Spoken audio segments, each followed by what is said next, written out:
Hello students, welcome back to my channel UP board English stream. Students, आपको study कराते हैं figures of speech का oxymoron और hyperbole. तो स्टूडेंट्स, आपको पता है कि आपके एग्ज़ाम में फिगर्स ऑफ स्पीच का क्वेश्चन 4 मार्क्स का आता है, जिसमें आपको एक डेफिनेशन लिखना होता है और उसका कम से कम 2 एग्जाम्पल देने होते हैं। तो इस तरह से 2 मार्क्स का डेफिनेशन और 2 मार्क्स के 2 एग्जाम्पल होते हैं। तो आइए स्टूडेंट्स, आज आपको ऑक्सीमोरन और हाइपरबोल फिगर्स ऑफ स्पीच का स्टडी कराते हैं।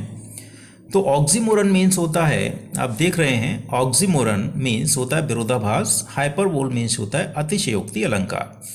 तो सबसे पहले हम ऑक्सीमोरन का डेफिनेशन देखेंगे, विरोधाभास अलंकार का परिभाषा देखेंगे। तो एग्जाम में इस तरह से परिभाषा आपको लिखना होता है, in this figure of speech 2 opposite qualities are put together to one thing. तो स्टूडेंट्स, इसका हिंदी अनुवाद करें तो इस फिगर ऑफ स्पीच में, ऑक्सीमोरन फिगर ऑफ स्पीच में दो विरोधी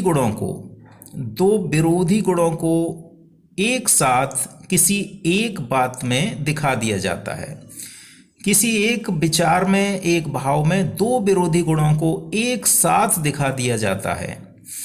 मीन्स टू से, दो विरोधी गुण होते हैं जिनमें आपस में विरोध होता है, जो एक दूसरे के विरोधी गुण हैं, विरोधी स्वभाव, विरोधी अर्थ, विरोधी मीनिंग रखने वाले जो दो गुण होते हैं, उनको किसी एक बात में एक साथ दिखा दिया जाता है। वहां पर ऑक्सीमोरन विरोधाभास अलंकार पाया जाता है।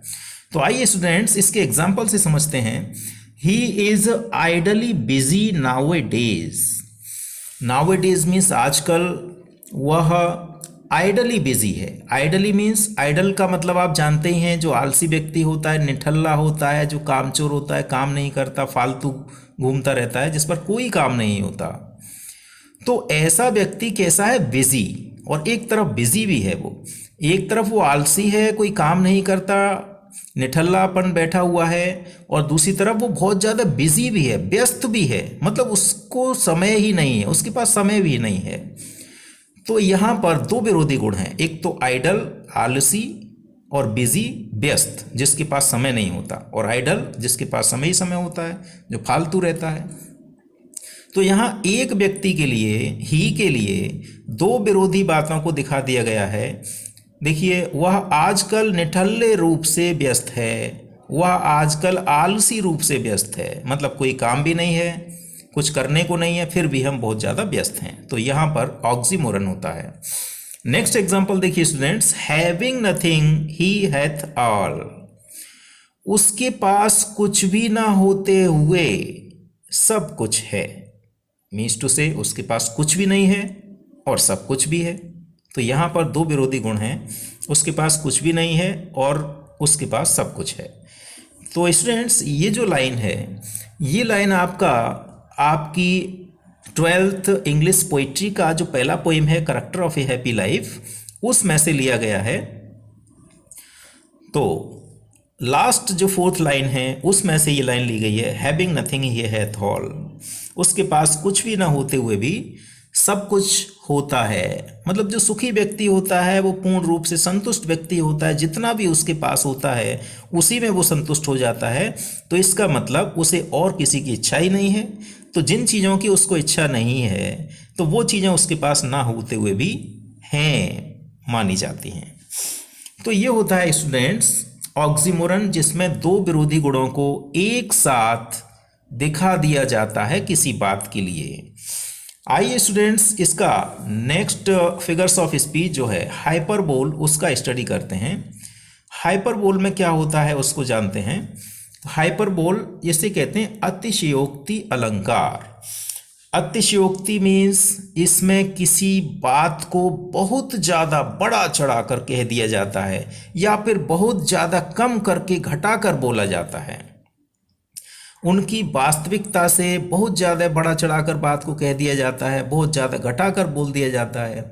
देखिए, in this figure of speech things are shown as greater और लेस, बेटर और worse than they really are. Greater means अत्यधिक, लेस माने कम, बेटर माने बेहतर, बेहतर अधिक अच्छा, और वर्स माने बहुत खराब, अधिक खराब। तो यहाँ पर क्या होता है कि इस फिगर ऑफ स्पीच में बातों को, चीज़ों को बहुत ज़्यादा बढ़ा चढ़ाकर या फिर बहुत ज़्यादा घटाकर, बहुत ज़्यादा अच्छा बताकर या बहुत ज़्यादा बुरा बताकर पेश किया जाता है। उनकी वास्तविक स्थिति जो होती है, असलियत जो होती है, उससे बहुत ज़्यादा कहीं बढ़ा चढ़ाकर बोल दिया जाता है, कहीं बहुत ज़्यादा घटाकर बात को प्रस्तुत कर दिया जाता है। तो वहीं पर हाइपरबोल, अतिशयोक्ति अलंकार पाया जाता है। तो देखिए स्टूडेंट्स, आपका जो एग्जाम्पल है उससे बिल्कुल क्लियर हो जाएगा। She wept ocean of tears. She माने वह, वेप्ट माने वीप का सेकंड फॉर्म है ये, वेप्ट मीन्स रोई, ओशन मीन्स समुद्र होता है, टीयर्स मीन्स आंसू होते हैं। ओशन ऑफ टीयर्स का मतलब समुद्र भर आंसू। तो इसका हिंदी अनुवाद देखें, she wept ocean of tears का मतलब है वह समुद्र भर आंसुओं से रोई। स्टूडेंट्स, यहाँ बात को बड़ा चढ़ा के बोल दिया गया है। इसका मतलब है वह इतना रोई, वह इतना ज़्यादा रोई कि रो रो कर उसके आंसुओं से समुद्र भर गया। इसीलिए कहा गया है वह समुद्र भर आंसुओं से रोई। नेक्स्ट एग्जाम्पल में students, reverse of blood flowed in the battle. Reverse of blood, खून की नदियाँ, एक नदी भी नहीं, नदियाँ बहुत सारी, कई नदियाँ, खून की नदियाँ, फ्लोड मीन्स बहीं, in the battle, battle means युद्ध में, युद्ध में खून की नदियाँ बहीं। तो स्टूडेंट्स, यहाँ पर बात को बहुत ज़्यादा बढ़ा चढ़ाकर बोल दिया गया है, असलियत से ज़्यादा बढ़ा चढ़ाकर बात को कह दिया गया है। असलियत क्या रही होगी कि युद्ध में जो मारकाट हुई, जो लोग मरे, जिनका खून बहाया गया, वो बहुत बड़ी संख्या में लोग मरे, बहुत बड़ी संख्या में खून बहा। तो इस बात को वास्तविकता से अधिक बढ़ा चढ़ाकर कहा गया है कि युद्ध के क्षेत्र में, युद्ध में खून की नदियां बहीं।